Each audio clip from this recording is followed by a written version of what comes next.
Dewa Naga Kehancuran. Kembali ke Sekte Pedang. Bintang Tianyu, Lembah Bulan. Xiao Zia memikirkan banyak hal tetapi ia kembali menutup matanya setelah memberi pesan kepada Jie Yan untuk kembali ke Sekte Pedang agar mempersiapkan untuk menggunakan jimat bulan. Sementara untuk Jie Yan, ia juga memikirkan siapa sebenarnya sosok tersebut sehingga sangat familiar menurutnya tetapi ia menyampingkan pemikirannya saat ini. Yuer, ayo kita kembali ke Sekte Pedang. Misi untuk mencari bambu perak telah selesai, tidak ada gunanya lagi kita berada di sini. Ucap Jie Yan saat ia menyimpan jimat bulan ke cincin ruang setelah meletakkan formasi khusus padanya agar ki dan konsep yang ada di dalamnya tidak bocor. Iya. Xia Yuer langsung duduk di kursi VIP-nya. Ia tidak sabar lagi untuk kembali untuk mempelajari konsep cahaya bulan yang cukup unik agar kecepatannya meningkat. Jie Yan pun keluar dari ruangan rahasia tersebut lalu langsung menggunakan sayapnya dan terbang keluar dari lembah bulan. Dengan kecepatan tinggi, Jie Yan bergegas terbang ke arah Sekte Pedang berada. Dalam waktu kurang dari 2 hari, Jie Yan pun akhirnya tiba di dekat Sekte Pedang dan ia langsung turun ke permukaan. Ia tentu tidak akan menunjukkan kepada siapapun tentang sayapnya saat ini karena ia masih lemah. Dari pemahaman Jie Yan, tampaknya ras campuran sangat langka di alam abadi. Bahkan para naga dianggap sebagai keberadaan khusus di 33 surga saat ini. Saat memasuki gerbang kota King, sama seperti biasa, tidak ada yang menghalangi jalannya karena pakaian serta token yang ada di pinggangnya. Jie Yan, apakah kita langsung pergi ke Sekte Pedang? Tanya Xia Yuer penasaran karena ia memperhatikan banyak hal menarik di kota King. Tidak, kita akan mencari sesuatu yang berharga di kota ini terlebih dahulu karena kita masih memiliki 1 hari untuk bersantai. Ucap Jie Yan saat ia terus berjalan menyusuri kota King. Ketika menyusuri kota King dalam waktu hampir 1 jam, Jie Yan memperhatikan sebuah bangunan yang berjudul Asosiasi King. Dari namanya, ia menduga bahwa itu adalah tempat penjualan senjata, herbal, pil dan sebagainya. Bahkan di pintu masuk Asosiasi King, terlihat banyak murid Sekte Pedang yang keluar masuk. Tanpa bertanya, Jie Yan pun langsung masuk ke dalam bangunan yang dari luar terlihat memiliki 4 lantai. Ketika ia masuk, ia melihat banyak kotak kaca berisi herbal dan pil. Menatap semua herbal dan pil jenis terbaru, Jie Yan semakin tertarik. Tentu saja ia tidak mengetahui sebagian besar jenisnya karena ia tidak memiliki informasi tentang hal itu. Ia hanya memiliki informasi tentang herbal fana dan pil-pil tingkat fana. Ada yang bisa kami bantu tamu yang terhormat? Seorang pelayan pria menghampiri Jie Yan dan bertanya dengan senyum di wajahnya. Apakah kau bisa menunjukkan herbal ataupun pil untuk kultivator singkat diriku agar cepat menerobos tahap selanjutnya? Tanya Jie Yan. Pelayan tersebut tersenyum lalu berbicara, ikuti aku tamu yang terhormat. Pelayan itu memimpin Jie Yan ke arah tertentu di lantai pertama bangunan tersebut. Tidak lama kemudian, sebuah pil terlihat di kotak kaca. Pil tersebut berwarna biru laut dan mengeluarkan uap putih setiap saat. Tamu yang terhormat, ini adalah pil ki abadi. Terbuat dari 77 herbal berkualitas, mampu meningkatkan ki dalam jumlah besar, sangat cocok dikonsumsi oleh kultivator tingkat transformasi abadi. Ujar pelayan tersebut. Berapa harga pil ki abadi ini? Tanya Jie Yan karena ia cukup tertarik. Pil ini dijual oleh Asosiasi King seharga 500 batu roh kelas menengah. Jawab pelayan tersebut dengan senyum di wajahnya. Jie Yan tidak terlalu terkejut dengan harganya yang cukup mahal. Ia hanya mengangguk kecil lalu mengeluarkan cincin ruang yang berisi 50.000 batu roh kelas rendah untuk membayarnya.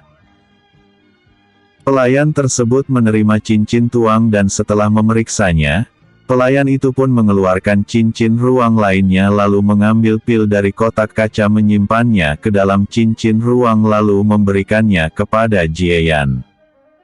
Apakah ada hal lainnya yang ingin Anda beli tamu yang terhormat? Tanya pelayan tersebut dengan senyum di wajahnya. Tidak. Jie Yan menggelengkan kepalanya lalu langsung berbalik. Ia tidak memiliki batu roh lagi. Itu pun batu roh keseluruhan yang ia miliki dari jarahan ketika berada di Bintang Sein serta dari kedua murid Sekte Pedang sebelumnya. Pelayan itu tidak berbicara lagi dan hanya memperhatikan punggung Jie Yan yang pergi dengan gelengan kepala. Supernova Jie Yan, apakah dia tidak tahu bahwa dia saat ini dalam keadaan sulit? Aku tidak menyangka bahwa dia masih memiliki waktu untuk pergi ke asosiasi King membeli beberapa benda. Dengan gelengan kepala, pelayan itu bergumam. Ia tentu mendapatkan berita tentang Jie Yan yang membunuh sesama murid Sekte Pedang. Kabar ini diketahui oleh banyak kekuatan di kota King termasuk untuk asosiasi King. Sebagai pelayan di tempat itu, berita seperti itu tentu akan masuk ke telinganya. Jie Yan tidak tahu bahwa dirinya kini telah dicap sebagai faktor tidak stabil di Sekte Pedang karena membunuh sesama murid. Para eselon atas Sekte Pedang telah memikirkan banyak hal tentang hukuman apa yang akan diberikan kepada Jie Yan. Mereka tahu bahwa Jie Yan adalah jenius, tetapi Sekte Pedang tidak mentolerir pembunuhan semasa murid apalagi bukti yang didapat oleh Sekte Pedang dari 3 murid lainnya. Jie Yan memang tidak diburu saat ini, tetapi semua yang tahu kabar tersebut tidak membocorkannya sama sekali karena seperti itulah cara Sekte Pedang bekerja. Jika Jie Yan tidak kembali ke Sekte Pedang, barulah Sekte Pedang akan memburu Jie Yan. Karena sudah membeli pil ki abadi, Jie Yan bergegas kembali ke Sekte Pedang. Ketika mencapai gerbang Sekte Pedang, Jie Yan menyipitkan sedikit matanya karena penjaga menatapnya dengan sedikit rasa jijik. Ia tentu dapat melihat sesuatu seperti itu karena ia telah bertemu dengan sangat banyak kultivator. Ia langsung menyadari jika seseorang tidak menyukainya. Walaupun karena apa yang terjadi dari perbuatan Yun Che, seharusnya para murid Sekte Pedang tidak melihatnya seperti itu. Apa yang terjadi? Kenapa mereka melihatku seperti itu? Itu bukan cara melihat seseorang jenius yang sombong. Tetapi itu cara melihat seseorang sedikit jijik. Batin Jie Yan. Menyampingkan pemikirannya saat ini, Jie Yan bergegas ke arah aula misi untuk melaporkan hasil misi. Tetapi, ketika ia mendekat ke tempat itu, 2 murid muncul di hadapannya. Jie Yan tahu betapa kuatnya kedua murid tersebut dan ia menduga bahwa kedua murid tersebut pastilah murid inti karena pakaiannya sedikit berbeda daripada murid lingkaran dalam. Murid Jie Yan, ikut dengan kami. Para tetua telah menunggumu.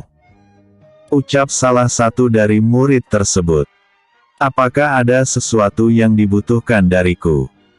Tanya Jie Yan dengan mata menyipit. Tolong bekerja sama. Kami tidak ingin menggunakan cara kekerasan untuk menyeretmu ke tempat para tetua berada. Murid lainnya berkata dengan dingin. Jie Yan langsung tahu bahwa itu pasti terkait dengan kedua murid Sekte Pedang yang ia bunuh. Tetapi ia tidak tahu bagaimana cara Sekte Pedang mengetahui bahwa ia menghabisi 2 murid di Lembah Bulan. Baik, pimpin jalan. Jie Yan mengangguk kecil. Ia tidak khawatir sama sekali.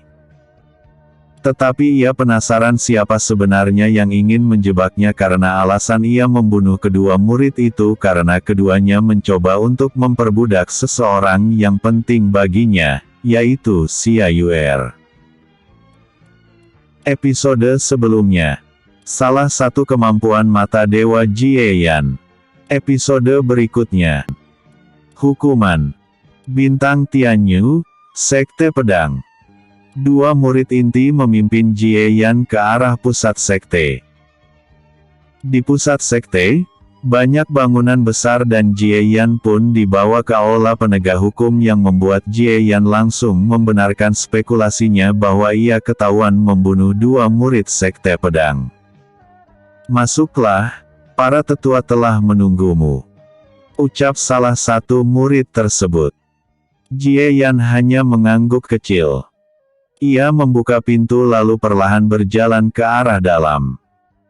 Ketika ia ke dalam, ia melihat ruangan itu terlihat memiliki banyak kursi yang disusun di pinggiran membentuk lingkaran cukup tinggi. Sekitar 20 tetua telah berada di sana menatap ke arahnya dengan berbagai ekspresi. Jieyan sudah melihat beberapa dari mereka, terutama tetua pertama yang mengujinya sebelumnya. Dia duduk di sebelah pria tua yang duduk di kursi paling tinggi. Apakah dia pemimpin aula penegak hukum? Batin Jieyan. Ketika Jieyan tiba di tengah ruangan, ia langsung menatap ke arah atas dan bertanya dengan nada acuh tak acuh, "Apakah para tetua memerlukan sesuatu dariku?" Sikap Jieyan membuat banyak tetua marah. Bam! Salah satu tetua pun menamparkan meja di depannya dan berteriak dengan marah serta mengeluarkan tekanan yang sangat mengerikan, "Bocah sialan! Apa kau tidak tahu apa yang telah kau lakukan? Selain dari kau telah melakukan sesuatu yang tabu bagi sekte, kau sama sekali tidak memiliki hormat terhadap para tetua." Jieyan menatap ke arah tetua tersebut dengan mata menyipit.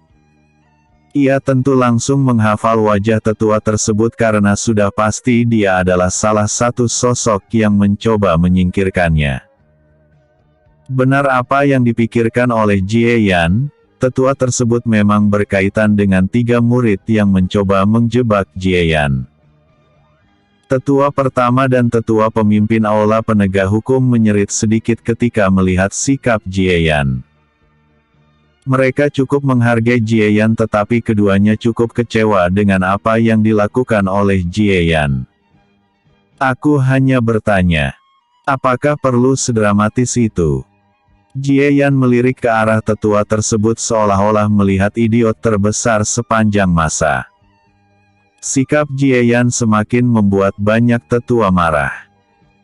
Mereka berpikir bahwa ada yang salah dengan otak Jieyan karena mereka tidak mengerti situasinya sendiri saat ini. "Kau!" Tetua yang awalnya berteriak ke arah Jieyan ingin merobek Jieyan di tempat tetapi tetua pemimpin aula penegak hukum berbicara. "Hentikan tetua kelima," ucap tetua pemimpin aula penegak hukum dengan nada sedikit tinggi yang membuat tetua kelima mendengus marah lalu tenang kembali. Tetua pemimpin aula penegak hukum yang terlihat sangat tua sangat dihormati oleh semua tetua lainnya, bahkan master sekte itu sendiri. Dia adalah senior tertua di sekte pedang saat ini. Selain dari itu, kekuatannya juga sangat kuat. Setelah tetua kelima berhenti mengeluarkan auranya, tetua pemimpin aula penegak hukum menatap kembali ke arah Jieyan lalu berbicara, "Murid Jieyan, kami telah mendapatkan bukti bahwa kau telah membunuh sesama murid. Itulah alasan kau dipanggil ke aula penegak hukum." Saat kata-kata tetua pemimpin aula penegak hukum jatuh, ia berhenti dan menatap Jieyan menunggu reaksi Jieyan. Namun, apa ia sedikit terkejut karena Jieyan tetap tenang seperti biasa. "Ya, memang benar bahwa aku membunuh sesama murid. Tetapi aku memiliki alasan," ucap Jieyan dengan nada yang sangat tenang. Ini membuat semua tetua semakin heran bahwa Jieyan mengakuinya dan dia masih tetap tenang sepanjang waktu. "Apa alasanmu?" tanya tetua pemimpin aula penegak hukum. Ia tidak langsung menunjukkan bukti dan ingin tahu seperti apa pembelaan Jieyan. Ini juga karena sikap Jieyan yang sangat tenang sehingga ia sedikit meragukan bukti yang ia terima beberapa waktu lalu. Mereka berdua ingin memperbudak roh yang melakukan kontrak denganku. Sudah sewajarnya aku menghabisi mereka. Roh yang melakukan kontrak denganku tidak pernah mencari masalah dengan mereka. Itulah mengapa aku melakukannya. Jawab Jieyan setenang mungkin. "Bocah sialan. Kau membunuh murid hanya karena satu roh. Apakah otakmu sudah tidak beres?" Tetua kelima tidak tahan lagi dan meraung keras. Kali ini auranya langsung menimpa Jieyan. Alasan mengapa tetua kelima sangat ingin membereskan Jieyan tentu saja karena ia yang memberi perintah kepada ketiga muridnya untuk mencari sesuatu di lembah bulan, dan benda yang merupakan kunci menemukan sesuatu pasti jatuh di tangan Jieyan sehingga ia ingin merebutnya kembali. Saat merasakan tekanan itu, Jieyan hampir saja jatuh tetapi tetap mempertahankan tubuhnya agar tidak berlutut di lantai. Ia menatap ke arah tetua kelima dengan mata sedingin es. Bahkan ketika ia melihat Xia Yuer yang hampir pingsan di bahunya, amarahnya semakin menjadi. "Apa kau bilang? Hanya untuk roh. Dia adalah keluargaku. Apakah kau ingin mati?" Walaupun kekuatannya saat ini sangat lemah, ia tidak akan mundur jika seseorang mencoba melukai keluarganya. Ki raja yang sangat dahsyat meledak dari tubuhnya. Kali ini, ki raja tersebut tampak melindunginya. Itu seperti sebuah armor karena Jieyan mempraktekkan metode belitan ki raja pada tubuhnya sendiri. Anak ini. Mata semua tetua terkejut ketika melihat Jieyan mempraktekkan metode belitan ki raja yang sangat jarang diketahui bahkan oleh ahli puncak karena metode rahasia seperti itu selain dari kesulitan mempraktekkannya, itu hanya diwarisi turun-temurun oleh kekuatan puncak di alam abadi. Bahkan tetua kelima sedikit bergetar saat ini karena ditatap oleh Jieyan dengan niat membunuh yang sedikit bocor. Ia merasa seperti ditatap oleh binatang purba yang bisa menerkamnya kapan saja. "Aku takut." "Tidak. Dia hanyalah bocah tingkat transformasi abadi tahap menengah. Bagaimana aku seorang tetua yang sangat agung takut pada bocah seperti itu?" Batin tetua kelima menyangkal sedikit rasa takut yang muncul di hatinya. Jieyan. Xia Yuer yang telah bebas dari tekanan, menatap Jieyan dengan mata berkaca-kaca. Ia mengalihkan pandangannya ke arah tetua kelima karena dengan niat membunuh juga.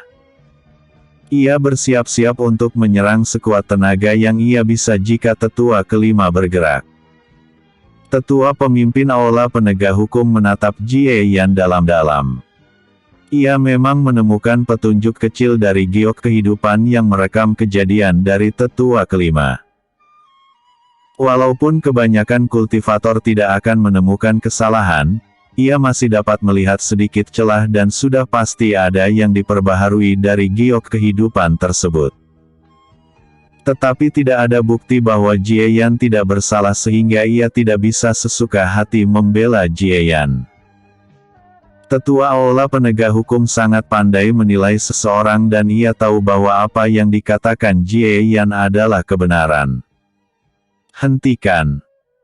Tetua pemimpin aula penegak hukum berkata dengan nada dingin yang membuat tetua kelima membeku di tempat dan buru-buru menarik auranya untuk menekan Jieyan. Setelah aula tenang dan ki raja Jieyan juga mereda, tetua pemimpin aula penegak hukum pun berbicara. "Murid Jieyan, tidak ada bukti bahwa apa yang kau katakan benar. Bukti yang kami terima hanya memperlihatkan bahwa kau membunuh kedua murid. Karena itu, sebagai murid Sekte Pedang, Aula Penegak Hukum akan memberimu hukuman yang berat. Kau akan diasingkan dalam waktu 1 tahun di goa bawah tanah yang bernama Makam Pedang Kematian untuk bertahan hidup. Jika kau bisa bertahan dalam waktu 1 tahun, maka Sekte Pedang akan mempertimbangkan untuk melepaskan hukumanmu. Saat kata-kata tetua pemimpin Aula Penegak Hukum jatuh, banyak tetua yang melebarkan mata mereka. Sebab, sebagai tetua, mereka semua tahu bahwa di Makam Pedang, ada goa bawah tanah yang disebut sebagai Makam Pedang Kematian, itu dibuat untuk menghukum murid yang melakukan kejahatan serius. Dan dalam sejarah yang ada, tidak ada yang berhasil bertahan hidup selama lebih dari 3 bulan. Episode sebelumnya. Kembali ke Sekte Pedang. Episode berikutnya. Dilempar ke dalam Makam Pedang Kematian. Bintang Tianyu, Sekte Pedang. Jieyan yang tidak dapat membela diri, memasang wajah dingin ketika ia diberi hukuman. Tetapi ia tidak mencoba menolak karena tahu bahwa itu tidak ada gunanya. Ia sangat sadar bahwa bukti yang dikatakan oleh tetua pemimpin Aula Penegak Hukum pastilah sesuatu yang mirip dengan giok kehidupan yang dapat merekam kejadian. Saat ini, Jieyan langsung merasa bahwa ada yang tidak beres. Biasanya, hanya seseorang yang sangat penting memiliki sesuatu seperti itu. Tetapi 2 murid yang tidak penting memilikinya, yang artinya itu dibuat untuk merekam kejadian yang akan terjadi di lembah bulan untuk menyelidiki sesuatu.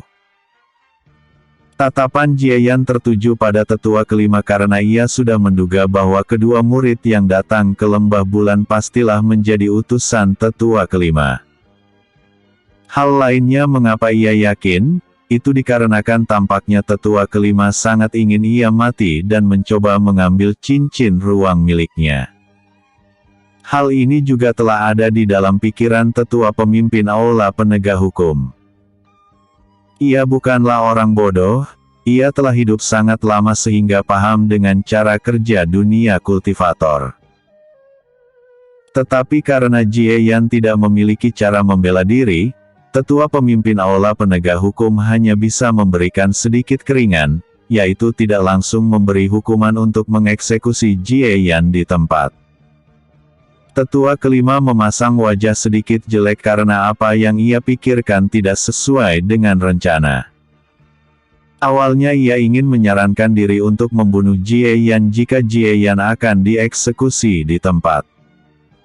Namun, jika ia berbicara, semua tetua pasti merasa ada sesuatu yang tidak beres. Tetua kelima hanya bisa diam karena ia juga tidak bisa masuk ke tempat itu. Jika hukuman Jieyan telah ditetapkan, roh yang menjaga Makam Pedang akan melakukan sisanya. Siapapun yang mencampuri hal itu nantinya akan menerima pelajaran yang mengerikan. Bawa murid Jieyan ke Makam Pedang Kematian, sita token murid miliknya. Sampai dia selesai menerima hukuman, dia akan dicabut sementara dari status murid lingkaran dalam Sekte Pedang. Tetua pemimpin Aula Penegak Hukum pun berbicara lagi. Di saat itu juga, beberapa sosok muncul di samping Jieyan lalu menyita token murid. Karena tetua pemimpin Aula Penegak Hukum tidak menyita hal lainnya, mereka tidak akan bergerak sembarangan karena jika melakukan hal lainnya yang tidak sesuai dengan perintah tetua pemimpin Aula Penegak Hukum, mereka akan menanggung akibatnya. Bam! Bam! Beberapa pukulan langsung mendarat di beberapa bagian tubuh Jieyan yang membuatnya kehilangan kemampuan untuk menggunakan ki. Kami akan menyegel kultivasimu untuk beberapa saat dan itu akan lepas ketika kau memasuki Makam Pedang Kematian. Ucap salah satu sosok tersebut. Xia Yuer yang awalnya ingin melawan, langsung diam ketika mendengar pesan telepati Jie Yan melalui koneksi spiritual mereka. Ia langsung masuk ke dalam ruang jiwa Jie Yan secara langsung. Semua tetua tentu melihat apa yang dilakukan oleh Xia Yuer dan mereka tidak peduli sama sekali. Jie Yan pun langsung diseret pergi dari aula penegak hukum disaksikan oleh semua tetua yang ada di sana. Pertemuan ini telah selesai, bubar. Perintah tetua pemimpin aula penegak hukum. Hampir semua tetua langsung pergi dari tempat itu, bahkan tetua kelima langsung pergi dengan wajah muram. Dan tidak lama kemudian, ruangan itu hanya menyisakan tetua pemimpin aula penegak hukum dan tetua pertama. Apakah kau kecewa dengan hukuman yang aku berikan? Jika King Tao mengetahui hal ini, dia pasti akan kecewa karena dia berharap sangat banyak pada bocah Jie Yan itu. Ucap tetua pemimpin aula penegak hukum saat menatap ke arah tetua pertama. Tetua pertama menghela nafas panjang lalu menggelengkan kepalanya. King Tao pasti akan kecewa. Tetapi kita tidak bisa berbuat apa-apa. Tampaknya kau mengetahui bahwa ada sesuatu yang salah. Ucap tetua pemimpin aula penegak hukum. Iya, jika mereka melihat kembali tentang bukti, siapapun akan curiga karena kedua murid yang tewas itu hanya murid biasa. Tetapi karena bukti sudah ada, kita tidak bisa seenaknya membantu Jie Yan. Tetua pertama berkata dengan nada rumit lalu ia langsung pergi dari tempat itu untuk menemui King Tao. Tetua pemimpin aula penegak hukum terdiam beberapa saat di ruangan itu seorang diri lalu ia pun menggelengkan kepalanya lalu pergi ke arah makam pedang untuk melihat bahwa tidak ada kecelakaan dalam proses Jie Yan diasingkan ke dalam makam pedang kematian. Jie Yan yang dibawa pergi, hanya bisa memandang wajah muram sepanjang waktu. Ia sudah menebak bahwa tetua kelima adalah orang yang menjebaknya karena suatu alasan. Tetapi ia tidak bisa melarikan diri saat ini. Ia juga tidak mau dengan sukarela dihukum karena sesuatu yang ia lakukan hanya untuk membela Xia Yuer. Namun, karena tidak adanya kekuatan, Jie Yan tidak bisa menolak hukuman sama sekali. Tetapi ia bertekad bahwa ketika ia keluar dari tempat yang disebut sebagai makam pedang kematian, ia akan memberi pelajaran kepada orang-orang yang mencoba menjebaknya. Tidak lama kemudian, Jie Yan melihat bahwa ia dibawa ke makam pedang dari jalan khusus. Setelah mencapai makam pedang, ia seperti tubuhnya akan dicabik-cabik oleh niat pedang tetapi beberapa sosok yang membawanya melindunginya sementara. Tidak lama kemudian, Jie Yan menatap bahwa mereka telah mendekat ke sebuah goa dengan pedang raksasa yang tertancap di atas sebuah tengkorak raksasa tepat di atas goa tersebut. Sesampainya di goa, beberapa sosok itu pun membuat gerakan tertentu lalu tanah dan di dalam goa terbuka sedikit membentuk sebuah lubang. Ini adalah tempat hukumanmu. Jika kau dapat bertahan di dalam sana selama 1 tahun, sesuai dengan instruksi tetua pemimpin aula penegak hukum, kami akan membawamu keluar. Ucap salah satu dari mereka lalu membuka segel Ki Jie Yan lalu melempar Jie Yan ke dalam lubang. Bajingan! Jie Yan meraung dalam hati saat ia dilempar ke dalam. Ketika ia mencoba kabur, lubang tersebut langsung tertutup. Dengan mata dewa, ia dapat melihat bahwa ada penghalang tertentu di jalan keluar lubang tersebut dan ia tidak akan bisa memecahkannya saat ini. Kejadian itu disaksikan oleh banyak tetua, terutama tetua kelima. Awalnya ia ingin merebut cincin ruang Jie Yan. Namun, karena tetua pemimpin aula penegak hukum juga hadir, ia menekan keinginannya. Tidak masalah sama sekali. Jika kau mati di sana, maka aku hanya perlu mengambil apapun yang kau temukan di lembah bulan dari mayatmu. Batin tetua kelima dan langsung pergi dari tempat itu. Untuk tetua pemimpin aula penegak hukum, ia hanya melirik ke arah tetua kelima yang pergi dari tempat itu. Tetua pemimpin aula penegak hukum menatap kembali ke arah goa tersebut lalu bergumam, "Jika kau mati di dalam sana, maka kau bukan raja yang ditakdirkan." Hanya sedikit kultivator yang mampu mempelajari metode belitan Ki Raja dan mereka semua dianggap sebagai raja di antara pengguna Ki Raja. Jika kau jatuh, maka kau tidak dianggap layak untuk memiliki kekuatan itu. Episode sebelumnya, hukuman. Episode berikutnya, semangat niat pedang. Bintang Tianyu, Sekte Pedang. Kabar tentang Jieyan dilempar ke makam pedang kematian telah tersebar luas dalam waktu beberapa menit. Saat ini terlihat tetua pertama yang sedang berada di depan seorang pria parubaya yang tidak lain adalah King Tao. Walaupun kekuatan King Tao tidak mencapai level tetua, dia dianggap sebagai ahli nomor satu di Sekte Pedang karena selain dari tetua tingkat atas, tidak ada yang lebih kuat darinya. Banyak yang menganggap bahwa suatu hari nanti, King Tao akan memasuki jajaran para tetua. Apakah kau kecewa dengan pengaturan sekte?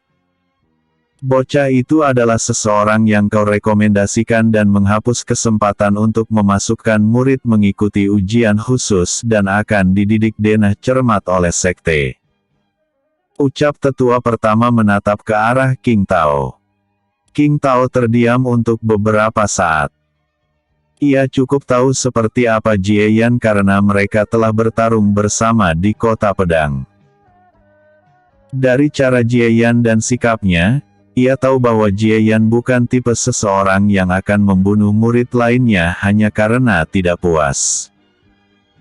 Sudah pasti ada alasan yang cukup logis sehingga memaksa Jieyan membunuh dua murid lainnya.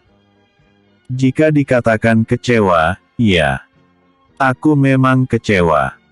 Aku mengerti bagaimana sifat Jieyan dan tidak percaya bahwa dia akan membunuh tanpa alasan. Apakah dia tidak memiliki pembelaan? Tanya King Tao. Dia mengatakan bahwa roh kontak yang dia miliki ingin dibuat oleh dua murid itu menjadi budak. Jawab tetua pertama. Jadi itu alasannya. Jika memang benar, sudah pasti dia akan melakukannya karena aku sudah mengerti bahwa dia menganggap roh kontaknya sebagai keluarga yang sangat penting. King Tao tidak lagi heran setelah mendengar itu. Tetapi giok kehidupan yang merekam kejadian, hanya memperlihatkan bahwa Jieyan dan roh kontraknya membunuh kedua murid itu. Inilah mengapa tetua pemimpin aula penegak hukum memberikannya hukuman. Selain dari itu, tetua pemimpin aula penegak hukum tampaknya memiliki rencana. Dia juga tahu bahwa mungkin giok kehidupan itu disabotase, dan sangat terlihat bahwa tetua kelima sangat ingin Jieyan mati. Setelah penyelidikan lebih lanjut, tetua kelima memang memberi misi kepada ketiga muridnya untuk mencari sesuatu di tempat Jieyan melakukan misi. Inilah yang membuat mereka bertemu. Ucap tetua pertama. King Tao tampak berpikir sejenak dan ia juga telah memikirkan hal itu secara langsung. Ia pun menggelengkan kepalanya lalu berkata, jika tetua pemimpin aula penegak hukum yang biasanya bijaksana melakukan hal itu dengan sengaja, maka lebih baik kita menunggu apa yang akan terjadi selanjutnya. Jieyan telah dilempar ke dalam sana saat hukuman diberikan. Tidak ada cara untuk menghentikan hal itu. Lanjut King Tao lalu ia pun membungkuk sedikit ke arah tetua pertama lalu pergi dari tempat itu. Tetua pertama hanya bisa menghela nafas saat melihat kepergian King Tao dan ia pun langsung pergi ke tempat lainnya untuk membicarakan sesuatu kepada seseorang. Dan seseorang yang ingin ditemui oleh tetua pertama adalah sosok yang menjaga makam pedang, yaitu roh artefak. Meskipun sangat jarang anggota Sekte Pedang mengetahui tentang hal itu, beberapa dari mereka pernah bertemu dengan roh artefak dan tetua pertama adalah salah satunya. Di tempat para murid tinggal, saat ini terlihat Yun Che yang baru saja kembali dari misi. Saat kembali ke kediamannya, ia tercengang karena mendengar kabar bahwa Jie Yan telah dilelemar ke tempat berbahaya di Sekte Pedang. Hal ini membuat Yun Che sedikit heran. Dan kabar mengapa dia dihukum juga membuat Yun Che tidak percaya. Walaupun ia tidak terlalu kenal dengan Jie Yan, ia langsung tahu temperamen seperti apa yang dimiliki oleh Jie Yan. Tempat hukuman dengan persentase kematian 95%. Menarik. Jika dia jatuh di sana, maka sedari awal dia bukan seseorang yang layak untuk dikalahkan. Ucap Yun Che lalu menyampingkan tentang Jie Yan dan kembali ke kediamannya untuk beristirahat karena ia berencana untuk mengambil misi lagi setelah beristirahat. Bluk. Jie Yan yang dilempar ke dalam makam pedang kematian terjatuh di permukaan tanah. Tempat itu cukup dalam, ia terjun beberapa menit sebelum mencapai permukaan. Kiku akhirnya stabil. Batin Jie Yan saat ia perlahan berdiri dan menatap semua tempat yang ada di sana. Ia dapat merasakan aura mengerikan di semua tempat. Goa bawah tanah itu cukup gelap. Selain dari itu, banyak tulang benulang yang terlihat. Dengan mata dewa, ia tentu dapat melihat segala sesuatu dengan jelas di tempat seperti apapun itu. Siapapun yang merencanakan hal ini untuk menjebakku akan menerima balasannya. Ucap Jie Yan sambil mengepalkan tangannya dengan kuat. Tempat ini sangat luas dan terlihat seperti sebuah labirin. Batin Jie Yan dengan wajah serius. Saat ia mencoba melangkahkan kaki ke depan, jantungnya berdetak sangat cepat. Wush! Pedang Ki langsung melesat tepat ke arah kepalanya dan mencoba menusuk kepalanya. Dengan buru-buru, Jie Yan langsung menghindar dengan cara merendahkan tubuhnya ke arah belakang. Wush! Pedang Ki melewati langsung tepat 1 inci dari wajah Jie Yan. Jika itu orang lain, mungkin mereka akan langsung tewas. Siapa yang menyerang? Jie Yan langsung menatap ke arah datangnya Ki pedang tersebut dengan wajah dingin. Namun, apa yang ia lihat membuatnya terkejut. Di tempat yang tidak terlalu jauh, tepat di atas batu kecil, terlihat satu sosok kabur menggunakan pakaian murid Sekte Pedang. Dia memegang sebuah pedang Ki di tangannya, menatap ke arah Jie Yan dengan tatapan datar. Roh? Tidak. Apakah itu jiwa? Jie Yan sedikit ragu tetapi merasa bahwa itu bukan roh ataupun jiwa. Saat memikirkan tentang ahli pedang, Jie Yan langsung tahu apa itu sebenarnya. Ini juga membuatnya terkejut karena tidak menyangka bahwa ia akan melihatnya secara langsung. Semangat dari niat pedang. Dari catatan yang ada, niat pedang seseorang yang telah mencapai tingkat tertentu akan membentuk semangat. Aku tidak menyangka bahwa hal itu memang benar-benar ada. Tetapi, siapa yang mampu membuat semangat niat pedang mengambil bentuk seorang itu bahkan mampu melancarkan serangan pedang Ki yang tercipta melalui niat pedang. Batin Jie Yan dan merasa bahwa Sekte Pedang semakin misterius, terutama makam pedang kematian. Jie Yan yang mengetahui bahwa wujud dari niat pedang muncul hanya untuk bertarung, ia pun langsung mengeluarkan pedang miliknya untuk melawan. Ia tentu tidak akan mau ditindas oleh semangat niat pedang belaka.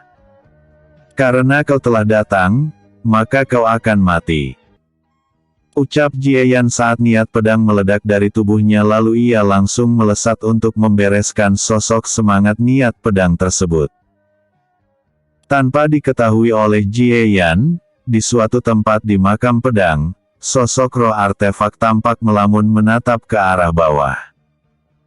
Pandangannya dapat menembus semua tempat di makam pedang tersebut. Tentu saja apa yang roh artefak itu perhatikan adalah Jieyan yang dilempar ke dalam makam pedang kematian. Kemampuannya sedikit bagus. Tetapi, aku masih penasaran. Dari mana aku merasakan perasaan akrab terhadap anak itu? Selain dari itu, apa yang ada di lehernya memang sesuatu yang ada melalui cermin tembaga. Apakah itu salinan kecil cermin tembaga? Roh artefak itu tampak melamun sedikit. Tidak peduli apa. Aku hanya perlu mengujinya saat ini. Dia akan dihukum selama 1 tahun, itu waktu yang cukup lama bagi pemuda seusianya. Gumam roh artefak tersebut sambil menggelengkan kepalanya. Roh artefak itu pun berencana menempatkan banyak semangat niat pedang dari sisa-sisa niat pedang milik para kultivator yang dimakamkan di makam pedang. Dalam waktu 1 bulan, dia harus menerima hukuman sebanyak 8 kali. Setiap kali semangat niat pedang muncul, itu akan lebih kuat dari sebelumnya. Selain dari itu, berhati-hatilah terhadap banyak makhluk bawah tanah yang pasti akan mencoba memangsamu. Ucap roh artefak tersebut saat ia melambaikan tangannya untuk mengatur tentang hukuman Jieyan. Dan setelah itu, roh artefak itu pun menutup matanya kembali untuk melihat berapa lama Jieyan dapat bertahan dari hukuman. Episode sebelumnya. Dilempar ke dalam makam pedang kematian. Episode berikutnya. Tingkat transformasi abadi tahap akhir. Bintang Tianyu, makam pedang kematian. Terang, terang, terang. Di dalam goa yang cukup gelap, terlihat percikan api kecil karena bentrokan dari besi.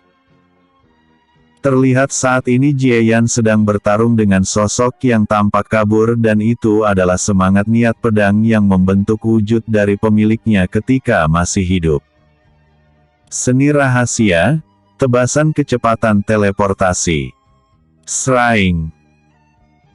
Jieyan melesat dengan kecepatan yang sangat tinggi, melewati sosok tersebut lalu langsung membelahnya menjadi 2 bagian karena ia menggunakan niat pedang terkuat yang ia miliki. Selain dari itu, serangannya semakin kuat karena ia menggunakan konsep. Inilah mengapa walaupun niat pedang sosok tersebut sedikit lebih kuat darinya, itu tidak akan bisa menang melawannya karena ia memiliki konsep untuk menambah kekuatan dalam daya serangan. Cukup sulit melawan semangat dari niat pedang ini. Batin Jieyan saat menatap semangat niat pedang yang perlahan memudar.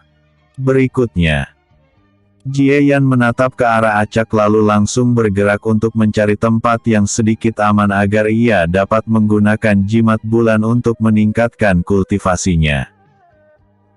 Selain dari itu, ia ingin mengkonsumsi pil ki abadi terlebih dahulu agar kultivasinya setidaknya akan mencapai tingkat emas abadi tahap awal.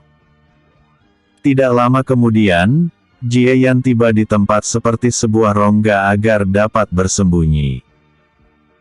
Tempat itu memang terlihat seperti labirin bawah tanah. Tempat ini juga diselimuti oleh niat pedang yang cukup kuat walaupun tidak sekuat di makam pedang yang di permukaan.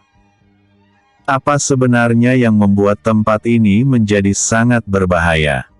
Apakah itu karena semangat niat pedang? Atau sesuatu yang lain? Batin Jieyan tidak perlu memikirkannya untuk saat ini. Jieyan menggelengkan kepalanya lalu duduk bersila di tempat persembunyian sementara yang ia temukan. Ia merasa seperti selalu diawasi, ia tidak tahu apakah ini adalah firasatnya atau memang ada yang mengawasi. Yuer, ucap Jieyan. Xia Yuer keluar dari ruang jiwa dan menatap semua tempat dengan sedikit gugup. Tentu saja masih ada rasa tidak enak di hatinya jika ia berada di tempat yang gelap. Walaupun keberaniannya sangat besar jika itu menyangkut pertarungan, untuk tempat yang gelap, ia masih memiliki rasa takut. Tempat apa ini? Tanya Xia Yuer dan tidak mau bergerak jauh dari Jieyan. Dari perkataan tetua yang ada di aula penegak hukum, ini adalah makam pedang kematian. Bagaimana keadaan Xiao Zia? Apakah dia sudah pulih? Tanya Jieyan setelah menjawab. Sebelum Xia Yuer menjawab, Xiao Zia pun keluar dari ruang jiwa. Apakah kita akan menggunakan jimat bulan di sini? Tanya Xiao Zia. Iya, tetapi sebelum itu, aku akan menggunakan pil ini terlebih dahulu. Ucap Jieyan saat mengeluarkan pil ki abadi yang ia beli di asosiasi King sebelumnya. Jika begitu, cepatlah. Aku merasakan banyak bahaya besar di tempat aneh ini. Ucap Xiao Zia saat menatap ke arah luar tempat persembunyian. Persepsinya untuk mendeteksi bahaya tidak kalah dari Jieyan yang dapat melakukan itu menggunakan insting yang berasal dari darah naga hitam kehancuran. Iya. Jieyan mengangguk serius lalu langsung duduk bersila dan melempar pil ki abadi ke dalam mulutnya. Pil tersebut langsung cair di tenggorokannya, ki dalam jumlah yang cukup besar tampak menyebar ke seluruh jaringan tubuhnya. Akar spiritual Jieyan menyerap banyak ki dari pil tersebut dengan rakus. Jika itu kultivator lain setingkat dengan Jieyan, ketika ia mengkonsumsi pil ki abadi, mereka mungkin akan mencapai tingkat kultivasi transformasi abadi tahap puncak. Tetapi untuk Jieyan yang membutuhkan sumber daya yang jauh lebih banyak, ia hanya akan mencapai tingkat transformasi abadi tahap akhir. Karena adanya garis darah naga hitam kehancuran, waktu bagi Jieyan untuk mencerna ki tersebut tidak akan terlalu lama. Untuk Xia Yuer, ia hanya menonton ke arah Xiao Zia yang tampak melakukan sesuatu. Saat ini terlihat Xiao Zia sedang menggigit jarinya lalu darahnya yang menetes ia tuliskan di permukaan tanah. Itu adalah simbol kuno bagi para roh. Dan tentu bagi Xiao Zia yang telah hidup sangat lama, ia akan mengetahui tentang simbol kuno dari alam roh. Wanita, apakah kau hendak menggunakan formasi darah? Jika kau melakukan itu hanya untuk memisahkan efek jimat bulan, itu akan sangat merugikanmu. Ucap Xia Yuer. Walaupun ia benci pada Xiao Zia, dari lubuk hatinya ia tidak ingin wanita menyeramkan itu terluka. Oh, Yuer kecil tampaknya sangat perhatian. Apa kau khawatir padaku? Tenaga Xiao Zia dengan nada menggoda. Wajah Xia Yuer gelap seketika. Amarahnya naik seketika saat ia berteriak dengan lantang sambil menunjuk ke arah wajah Xiao Zia, siapa juga yang peduli padamu wanita sialan. Xiao Zia hanya terkekeh kecil mendengar teriakan Xia Yuer. Tetapi ia tidak akan mengalami kerugian sama sekali karena ia memiliki formasi lainnya yang dapat terus-menerus memulihkan vitalisnya yang hilang. Inilah sebabnya ketika berada di kota pedang, ia tidak peduli sama sekali membakar esensi darahnya karena ia dapat mengembalikannya dengan mudah hanya dalam waktu beberapa minggu. Saat lambang-lambang kuno telah selesai, Xiao Zia hanya menunggu Jieyan selesai berkultivasi. Apa yang dibuat oleh Xiao Zia adalah satu lingkaran besar menggunakan kata kuno, dan 3 lingkaran kecil untuk lambang kuno, tempat menyerap sesuatu yang ada di lingkaran tulisan kuno. Sementara itu, Jieyan yang telah berkultivasi selama lebih dari setengah hari, merasakan bahwa ia berada di ambang terobosan. Bom! Ledakan kecil terjadi ketika Jieyan berhasil menerobos tingkat transformasi abadi tahap akhir. Saat ini ia memiliki tingkat kultivasi yang sama dengan Xia Yuer, sementara Xiao Zia satu tahap di bawah mereka. Ketika terobosan terjadi, Jieyan dapat merasakan bahwa ki-nya berlipat ganda seketika. Ini adalah keunikan untuk para kultivator yang membutuhkan hampir 3 kali lipat sumber daya daripada kultivator lainnya untuk menerobos di tingkat yang sama. Yang pertama adalah, kepadatan ki mereka akan lebih tinggi daripada kultivator lainnya. Dengan kepadatan ki, tentu saja serangan menggunakan ki akan lebih kuat dari yang seharusnya. Selain dari kepadatan ki, kapasitas jumlah ki di dalam akar spiritual dan semua yang beredar di seluruh tubuh juga meningkat drastis. Ini tentu memberikan manfaat besar, seperti peningkatan tubuh melalui baptisan ki.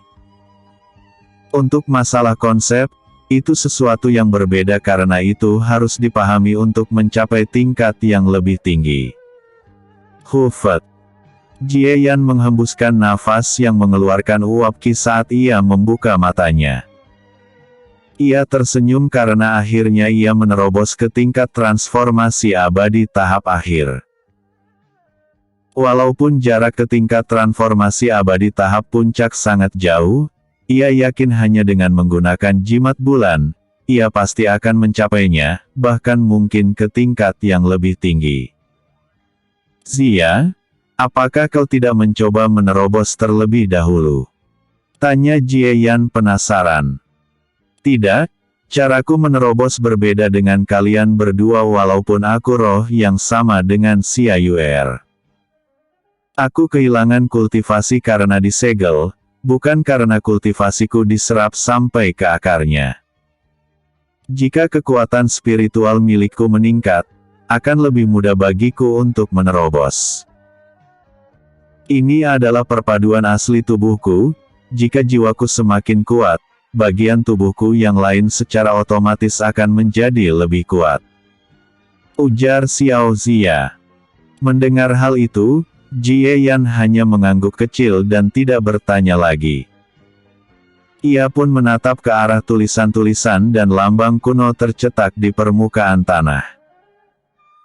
Ia tidak heran sama sekali bahwa Xiao Zia akan mengetahui karakter seperti itu karena bahkan Xia Yuer juga mengetahuinya. Jieyan juga berencana untuk mempelajari hal itu ketika ia melakukan fusi dengan Xia Yuer ataupun Xiao Zia nantinya. Lalu, apakah kita akan memulai menggunakan jimat bulan? Tanya Jieyan. Ya, Xiao Zia mengangguk kecil. Jieyan tidak membuang waktu lagi dan langsung mengeluarkan jimat bulan lalu memberikannya kepada Xiao Zia. Menatap jimat bulan, Xiao Zia pun tersenyum lalu berkata, menggunakan benda ini, kita bertiga pasti akan mencapai tingkat emas abadi. Episode sebelumnya. Semangat niat pedang. Episode berikutnya. Mulai menyerap jimat bulan.